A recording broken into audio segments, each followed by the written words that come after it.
Welcome to the Courage to Be podcast with Tania Vasallo. Before we get into this episode, I want to share with you that I'm on a mission to close the gender gap in the podcasting world so that more and more women's voices are heard. If you feel that this is something you value too, then please rate, review, and share the podcast.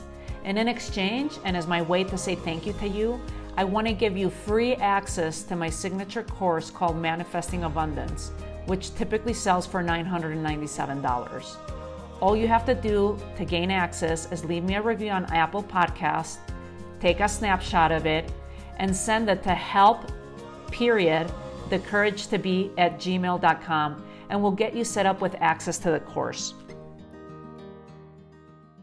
Welcome back to the Courage to Be, where we have powerful conversations to transform your life and your business. And we are here with the fabulous Gail Larsen. Welcome, Gail. Thank you. I'm so excited. This has been one of these to be done. I've been wanting to have this conversation with you on the podcast. So I'm just so thrilled to have you here. Gail's been a mentor of mine. She's known as, her transformational speaking work, Hay House author. I mean, her accolades just go like she's got a huge, huge list of things that you could talk about. But I want you to share with us your journey, Gail, going into your 8th decade this year, right? So share with us your journey, your work. How did you come up with this work? And so that the listener can get to know you. Oh, thank you, Tania. It's been a year of really looking back and reflecting on how did this happen? I mean, so much of my life has been unplanned, but there's always been this inner urge that says, try that. That might be helpful right now. And because I wasn't specifically trained in anything, I think it made it easy to experiment and explore.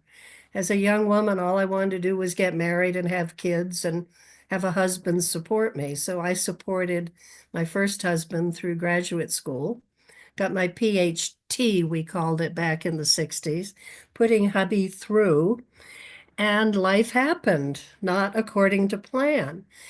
And I had the privilege early on of working for presidents of companies, and my dad was an entrepreneur. So I always had this bigger view of things. And as things evolved, I found my bosses saying, why don't you do this? It was all news to me. I really wasn't even aware of what they were suggesting. But I've had so many people in my life believe in me before I believed in myself. The whole thing with speaking came from, I was a young businesswoman in Nashville, Tennessee. In 1976, I opened my first business after being in what we called personnel management back then, human resources, what talent development now. I mean, things do change in terms of our language. And I started my own business to support companies in bringing women into non-traditional jobs. And it wasn't happening. They still, secretaries. We need a secretary. Do we even have secretaries anymore? I We have know. executive assistants. Very different world. And I was frustrated, as were both my clients who wanted to figure out how to open more opportunities to women and the people seeking jobs. So I had this idea to have a women's career convention. And I rented the biggest venue in Nashville, by God, Tennessee. It was the Municipal Auditorium. And 9 months later, I birthed the first Tennessee Women's Career Convention. Let's see, how many thousands of women came from 13 states. 100 companies were there to hire women. And more people found jobs that weekend than I had placed in 3 years in business in my employment business. So it put me on the map. And people said, we want to hear from you. I guess what put me on the map was the bank president, where I was on the advisory board, said, I want to nominate you for this award. And I didn't think it was a big deal until one morning, 6 a.m. Remember, you may not remember this, but we used to get telegrams. Telegram, Ronald Oh, Reagan. Ronald Reagan saying, congratulations, come to the White House. So I called Frank, the bank president, and I said, I had no idea this was such a big deal. But I was named the Tennessee Small Business Man of the Year and went to Washington for a week to be with the winners from 50 states. And it changed my life, Tanya. And people asked me to speak, and I was terrified. I just didn't, I wanted to, as I do now, put other voices forward. What's my voice? So I joined the National Speakers Association and fell in love with the whole world of speaking. And actually, after more women's career conventions in Tennessee and Ohio, I sold my business, moved to Phoenix, Arizona as the first full-time chief executive officer of the National Speakers Association. So I spent several years serving speakers. I'm not really good at working for a board of directors. I'm far too, let's say, creative. And started working with the speakers I loved and wanted to support as a literary agent back then, doing their marketing. So I've grown in this world of speaking for a long time. But at the same time, I was also waking up spiritually. And I realized this ego-driven workshop speakers thing just actually drove me crazy. And I wanted to go deeper with people about what's really here and why are we here and what do we have to bring to the world that matters. So it shaped my business over time. I thought for a long time I was meant to do other things, but what brought me to Santa Fe in 1999 was a venture that we ended up closing. It was before its time. And I thought, well, I'll just do the speaking thing. So what? That was 26 years ago. And I came into my real work because of a failure. So I just think life has a design that we don't see. And only in retrospect do we see that thread that keeps pulling us forward. And it's been an incredible journey. I just wish I'd known it while I was doing it because it gets really scary figuring it out as we go. What would have made it different to be able to see it as you go? I don't think we're able to see it as we go. I think if we can follow that inner urging of what's calling and where we bring our gifts, which I've become more grounded in over the years, then there's a level of trust that says, oh, why not? This is what's being asked right now in my life. I've got to trust something beyond what I think about it and my need for safety. Because if we're going to live creative lives, it means following things sometimes that really make no rational sense whatsoever. And that's pretty much been my journey. Can you give us some other stories of how that happened where you're like, no, this makes no sense rationally. I should not go in that direction. And then boom, you still followed your intuition. Because what I get from you, Gail, and from the years that I've known you is just your capacity of how connected you are with your intuition and listening to it and trusting it. So if you could give us some other stories that sound like crazy to the listeners, that would be great so that we can all jump into that, tapping into that courage to listen to our intuition instead of just the reptilian brain, right? That's trying to keep us safe in the back. Yeah, yeah, yeah, yeah, yeah, yeah, yeah, get yapping all the time. And it's always there because we do want to be safe, but we also want to be creative and courageous. So it's a mix.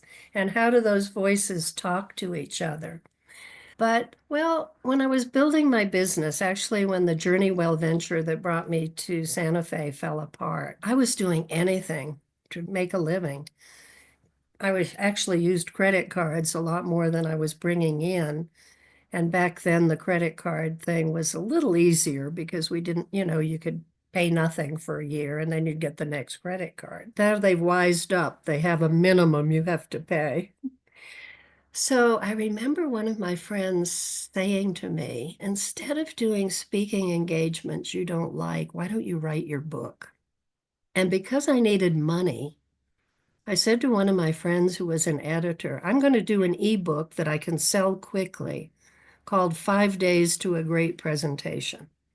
And so we'd meet every week and she'd make notes. After about week 3, I looked at her and I said, Elizabeth, this is so boring. Because it's the outer stuff, that you do in 5 days. I was interested in the inner stuff that really allows us to have a sustainable career because it's based on our truth and our authentic self. So I said, if I'm going to write a book, I'm going to write my real book. So that started the adventure of exploring what does that look like and how does transformational speaking differ from a book that talks about technique, which to me, there's a saying that we used to have in the South about putting lipstick on a pig, It's like, you gotta find what's real before you start fixing up your presentation. So really the hardest thing of structuring the book was deciding how I could make it different. And it ended up being the heart of speaking, then the art, and then the energetics, because every audience is different. We can have the same talk, but the energetics in a room are different. And if we're not present, we're screwed because we're not tracking that so that we can create and adjust in the moment. As you know, that's why I don't believe in scripts. So here I am with this idea of a book, and I knew that in order to write it, I had to go away. So someone I knew from teaching at the Hollyhock Retreat Center would leave their house on Whidbey Island in the summer and go up to Hollyhock. So I rented their house for 6 weeks, 7 weeks, I think. And I had my outline and I went up there to write the book. And honestly, Tania, it was so hard because I get up there and I'm lost. And after the first week, a client called and said, "How are you doing?" And I said, "I have read 7 novels and I've eaten myself into oblivion and I haven't written a word." And her husband was a writing coach. And she said, "We were walking with a friend this morning who also was blocked." And she said, he told her, "All you have to do is write 3 pages a day. They can be double spaced, they can be really big type, and they can be shitty, but write." And I said, "I can write 3 shitty pages. I thought they had to be good. I'm going to hang up right now and start." So I started. And some days I'd write 17 hours. And it was so amazing what would come through to me. And here I am looking at the water on Whidbey Island. There's nothing more beautiful than a summer on Whidbey. And somewhere in the midst of that whole thing, in addition to writing most of the book in the next 6 weeks, I decided I was moving to Whidbey Island. Now, did that make sense? Probably not. And I hated it once I did it. But I thought it was about loving the place and the community. And that isn't what happened at all. But what did make sense was I was working a lot with Canadians. Canadians seem to love the way I work because they're not as bombastic as Americans. I remember Margaret Atwood being interviewed and interviewing saying to her, "Which book are you most proud of?" And she said, "I'm a Canadian. We don't do proud." That's funny. And it made me laugh because that's my experience. They're softer, they're less, they want to be true to who they are. And so I had a wonderful client base in Canada. So that made sense to be closer. But what I didn't do was use my head around, can you really handle this weather in the winter, which I couldn't. I had such severe seasonal affective disorder. I could hardly function, even with drugs to make me happy. And I thought, I can't live somewhere where I need drugs to get out of bed, antidepressants. But I had bought a house. I mean, when I go in, I'm all in. What happened was that I never could have imagined is because I bought that house, I had to stay long enough to really develop an international business, which never would have happened from Santa Fe. So the mystery was at work and helping design something for me I couldn't see. But I did follow a sense of this is my next step. It wasn't a happy one. It was a very difficult and expensive one. because I bought that house in December of '07, and we know what happened 2 months later. So I couldn't sell it, and I had to stay. So that's an example of following. It didn't make sense, and it really wasn't happy, but it served the higher good in terms of my work in the world. And for that, Oh, I'm eternally grateful. that's a great story. Thank you for sharing that, Gail. We're going to take a quick pause and we'll be right back. I want to share an amazing opportunity. My signature event, Increase Your Income and Impact, is happening April 3rd through 5th, which is a Thursday through Saturday, in person in Santa Fe, New Mexico. You will walk away from these 3 days shifting your mindset from not enough money to manifesting on the spot. You'll also learn how to get over your fears of unworthiness so that you can have a greater impact in the world. Plus, you'll get to connect with some amazing people that you'll become friends with, create partnerships, and who knows, maybe even walk out with some business. These in-person events are life transforming, but don't take my word. Listen to what some of the past participants have to say. Hi, everyone. My name is Linda Myers, and I've known Tania since the first time she did an event like this retreat. And I always found her, because it's important, that connection that I have with her, I always found her to be generously knowledgeable, talented, offering us strategies that we can implement when we go home. I've had my business for 30 years. I still learn from her. I love her sense of humor. I love the fun she incorporates into a group that is positive and loving. That's the kind of people she attracts to her retreats. I highly recommend that you come to Tania's events, because she will help you clarify where you can take your business and move it forward to wherever you want it to go. If you found this inspiring, if you'd like to join us in Santa Fe, New Mexico this April, I'm gifting you a 50% discounted ticket.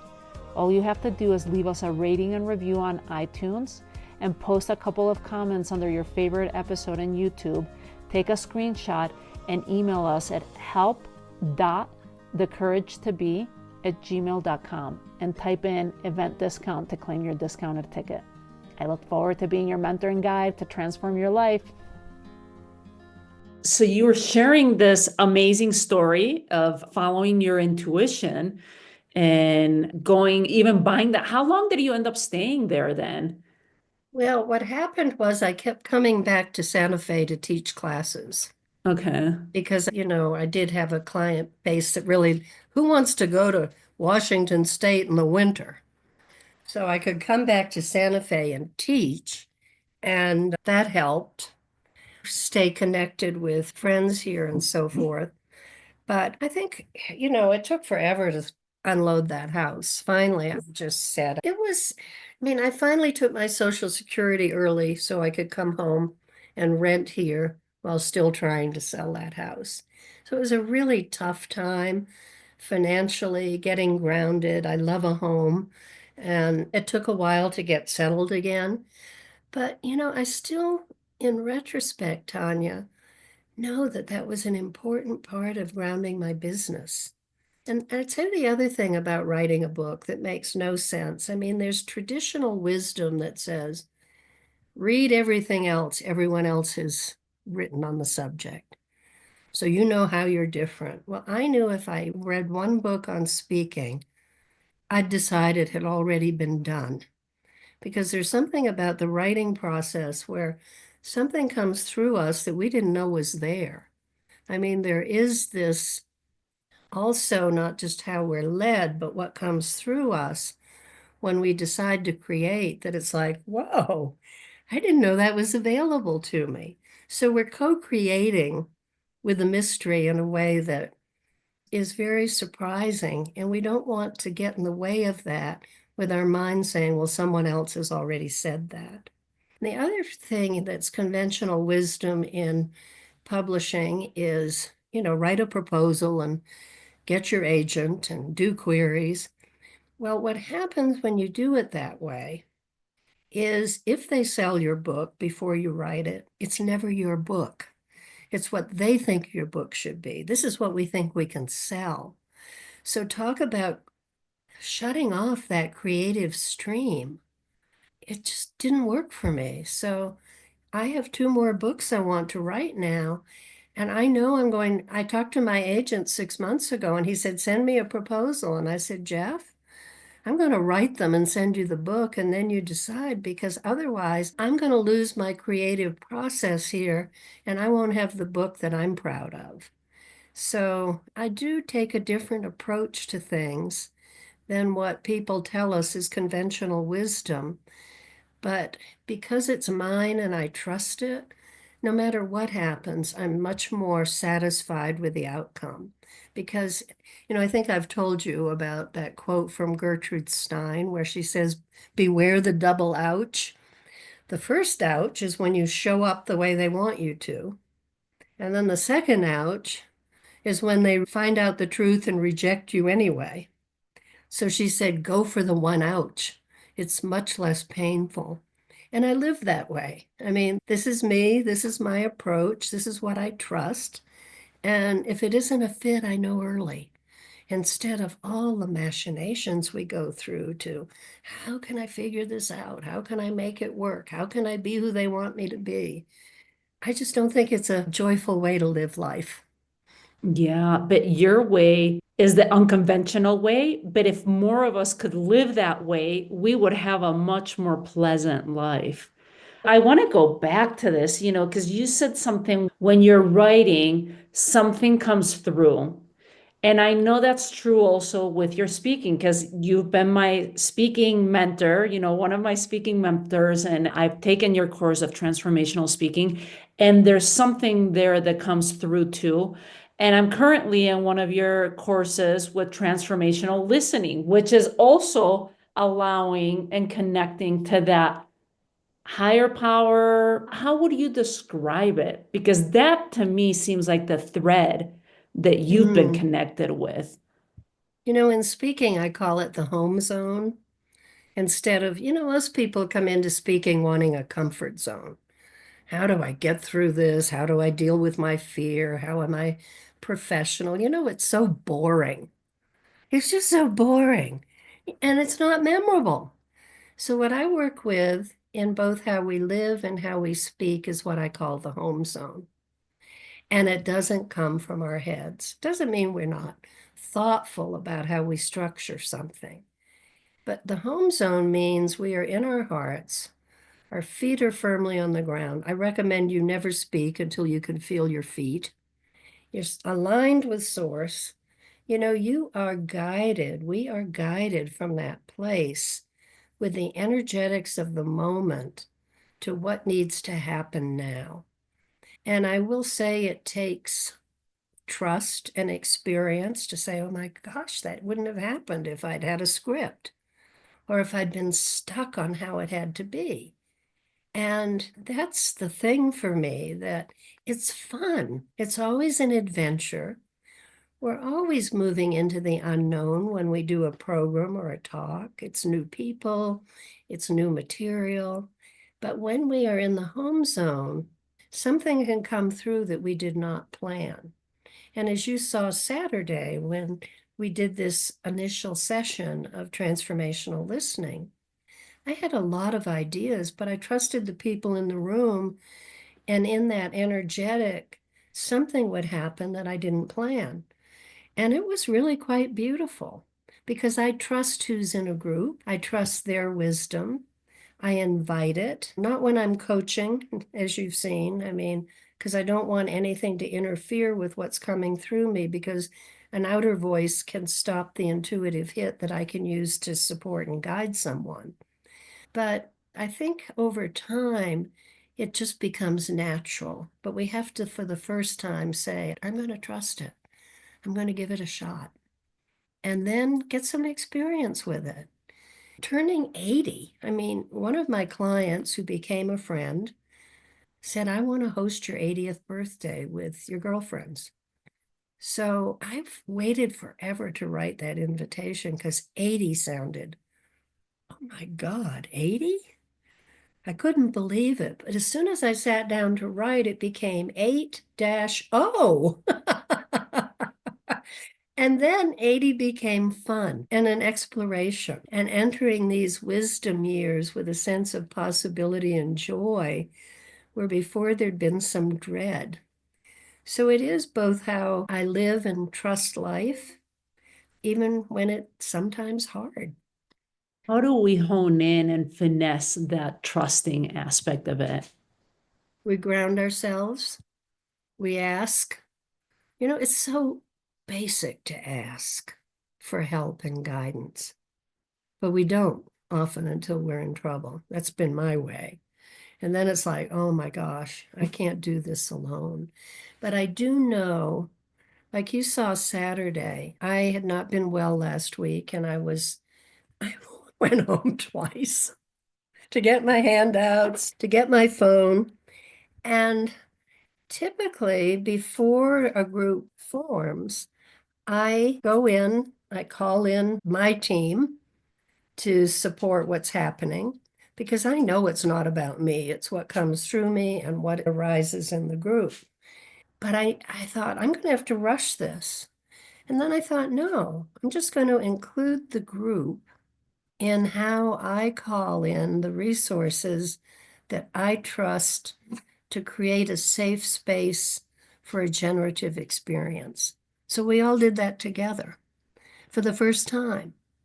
But I also knew in this group that you were part of that these were people who trusted me and I trusted you. And we could go with what was happening in the moment and it wouldn't seem too weird. I don't want to freak people out. I want them to come into a space that's already set. But in this case, I didn't want to rush it. So we did that together. But I would never teach or speak without asking for my spiritual team to be there to help me in the moment know what's going to be most useful for the group. And that was beautiful. Maybe you could share with us a little bit because the listener was not in that space. And to me, I'm grateful that you included us in that because I was like, oh, this is how Gail does it. Now I'm more curious, like, do you do it every time that you speak? You go through your own rituals and calling in your divine guidance, spirit guides. What is your process? Is it exactly, or could you walk us through for those that weren't present in that class? Because it was a small Well, group of us. I think, we have a personal relationship with whatever our team is to guide us. And that relationship for me has built through my study of shamanism and allies in each directions, the four directions, and then above and below and within. And there's an animal ally in each direction that I have a personal relationship with. But I also have done a lot of study of the angel realms and the archangels. So in each direction for me, there's an archangel that I love. For women, that east, that visionary. Yeah, I mean, I do have eagle and condor, but the Gabriel is the feminine and the archangel realms. And remember how she would prophesize the future through dreams? So I really ask her to open our capacity to see, that third eye, so that we see what's coming, that we anticipate, and we have the willingness to speak the truth of it. So that's one example. That's fabulous. Thanks for sharing that. When and how did you learn these? Was it through all the different practices? And because I'm guessing you did not grow up with your parents. Yes. Okay. So No. I just wanted to be clear because there might be people listening that their way of asking or connecting with the divine might be, a prayer, I don't know, to Jesus or something like Great, that. whatever it is for you is Mm-hmm. what you want to go to. I mean, it's got to be something you trust. No, I didn't grow up with it. I grew up in a very fundamentalist family. I didn't have any sense that I knew anything, but the answers were always out here. So I think it's why I do the work I do, Tanya. I mean, over decades of claiming my own authority and sovereignty and recognizing how much better life works, whether it looks like it's working on the outside or not. it works in the side, and that's what we can trust. And when we start feeling that solid grounding within, then, I think my study has helped do that. My most important teacher, who is now on the other side, was Angela Sarian, the cultural anthropologist. And she introduced me to shamanism. And that was another miraculous. I had a boyfriend who was not useful at all, except he introduced me to Angie's work.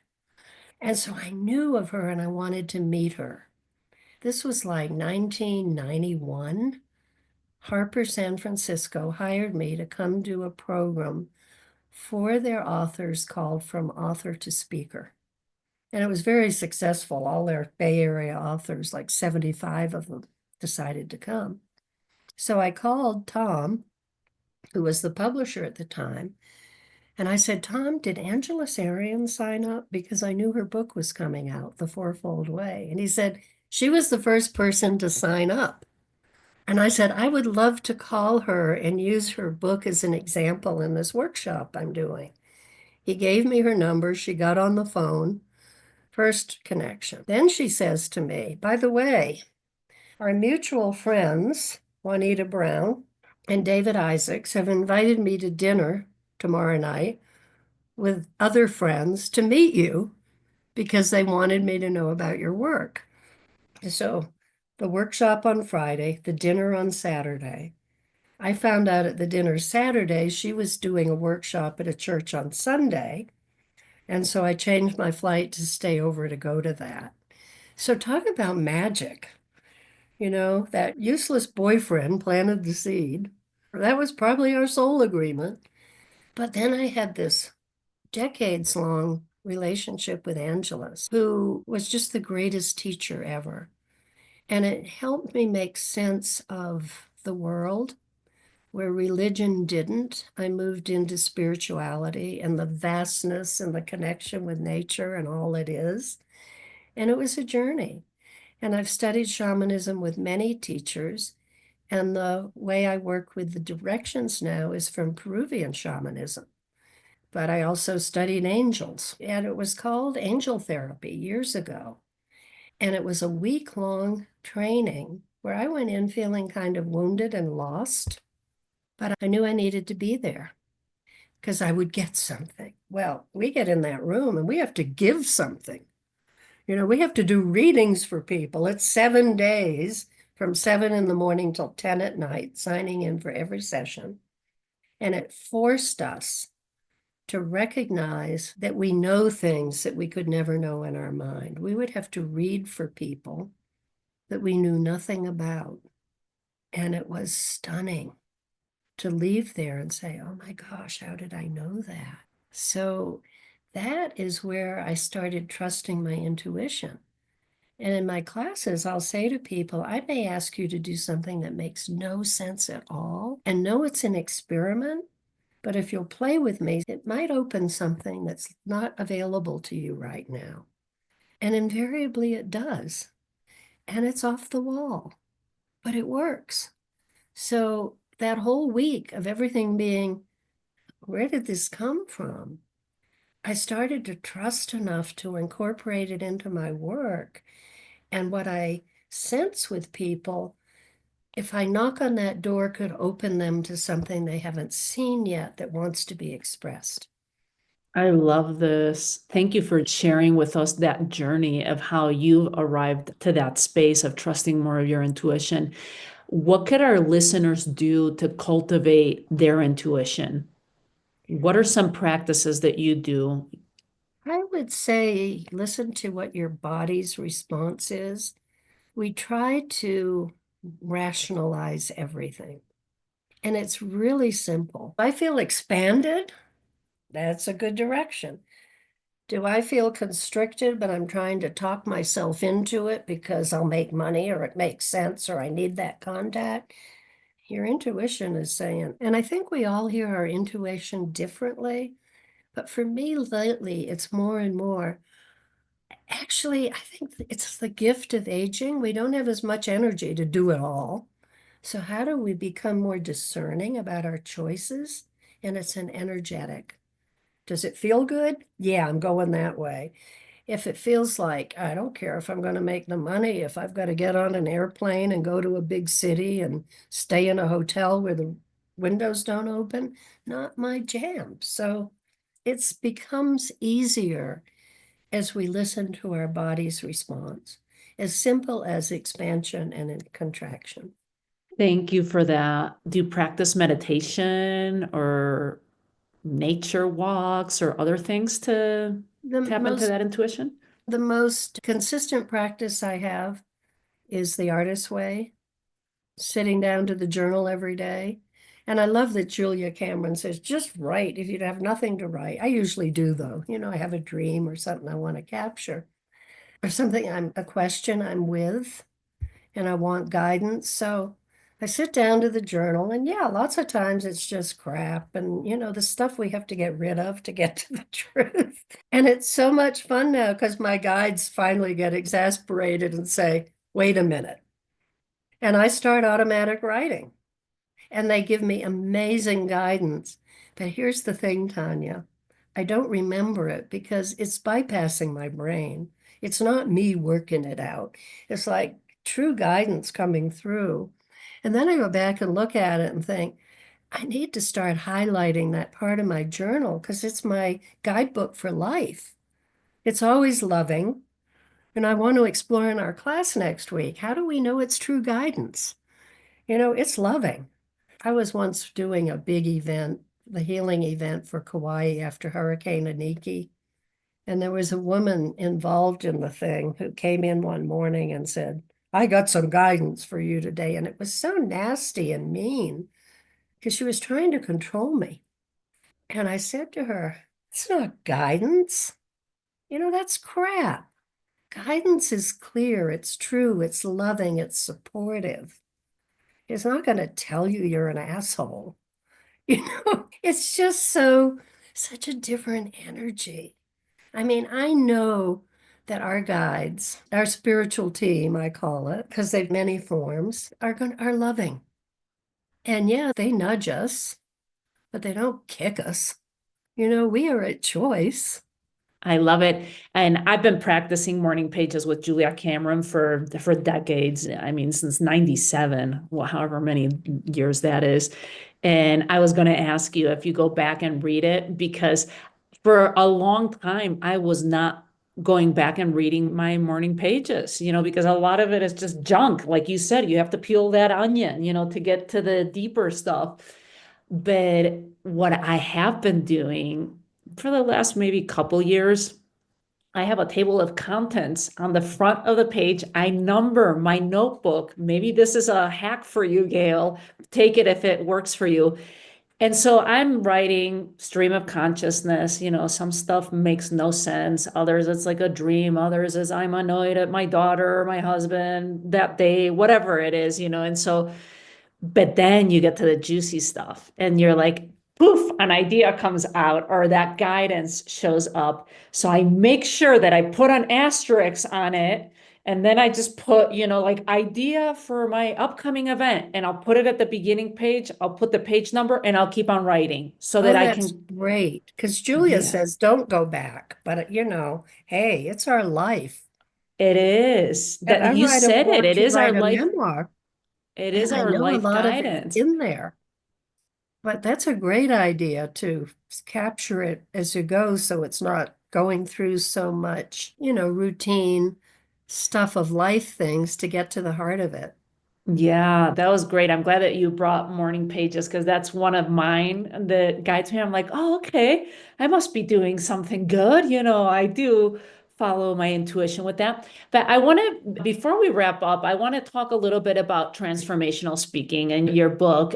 If you want to change the world, tell a better story. Tell us about this and tell us. We'll do another episode where we'll go deeper into Gail's teachings about transformational speaking, but just give us a little bit of what emerged as we're wrapping up the podcast episode from where you started. Here you were 7 weeks writing this book, allowing this information to come through you. But tell us a bit of how you feel now, with some distance too from when you wrote the book and where you're at right now in your path. It was 2009 and it's still in print. And I still have people call or write to me and quote me. And I think, gee, I should read my book again. So occasionally I go back and I think, yeah, that's a good book. So it came from the right place in me to add value. But the joy of it was just watching the process and to know, once we start, we set into motion something that is beyond what we know. And so that's how I feel about the book now, that it was an exercise in that. It was a trust walk of a type and now even more so. I mean, back then I needed that professional grounding to build my business. Now I have less attachment to what happens. But what happened was my agent was someone I had known from the National Speakers Association, Jeff Herman. And he's written the books on how to find an agent, how to do a book proposal. And I kept trying to get Jeff's attention. And finally, I got so exasperated. And I said, Jeff, if I don't hear from you in 48 hours, I'm going to have to find someone else. But I think you might like my book. So he got off his butt. And what he said to me was, this isn't a book on speaking. This is a life's work. You have done for speaking what Natalie Goldberg has done for writing. And his acknowledgement of that was just like, we didn't get the advance we wanted, but we got a good publisher. It was 10 Speed Press, which just as it came out, merged with Random House. And when I was starting my book tour, the day I was supposed to start, I fell and broke both my legs. So between those two things, it took a while for my book to get legs, but it's still selling. It still supports what I know and believe, and it feels complete. That's fabulous. And what's next now? Going into your 80th year, and what's new work that's coming your way? So what's occurred to me, I'm really sad about all the division in the world and our incapacity to have conversations without a lot of anger and emotion. And I'm in that boat too. I don't understand so much of how people can hold as good some of the destruction we're seeing. And I know there's a part of me that senses our words have likely taken us as far as we can go. So for me, transformational listening is listening to the sources of guidance beyond our mind that can inform our words in a new way. And that's the experiment we're in together right now. How do we get there? How can we listen to something beyond what we think to get to new ground that can support a world that actually works? So I don't see it as something I necessarily know. I don't. But I see it as something definitely worth exploration and community to see if we can find new ground that can support our world in a way that we're proud of who we are and create a world that works for all of life. And as an elder, that's what's important to me. That's where I want to put my energy.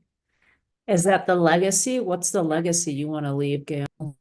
I considered selling the business over the last decade and explored, one year I hired someone to talk to people who were interested and to vet the candidates because I didn't want to do it. I mean, the work stands on its own. And the best candidate, it turned out not to be a good fit because it was out of the country and wouldn't have found the audience I wanted. But during that time, people said to me, your legacy is in every one of us who has found our voice in the world. And every time we speak, your legacy is coming through because we're in a place of trust and we're bringing our medicine. And that was so comforting and inspiring to me that people hold my work that way. That is beautiful. Oh, I could go on and on for hours with you, Gail, of just we should have 10 different episodes of your work and your who you are. This has just been so fabulous spending this time together and getting to go deeper into your mind and to your vision and to everything that who you've been and what you've brought to the world. May we all get to our 80th year and with the same wisdom you have and the same position. You are a true inspiration to me and an amazing mentor. Where can people find you, Gail?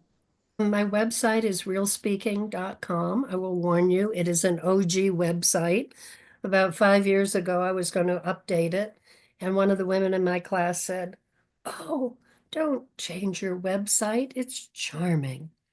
And I said, "Really?" And she said, "Yeah." She said she bombed on Dr. Oz in New York. She went around and she said, I need help with my speaking. And she said, "I heard your name 15 times.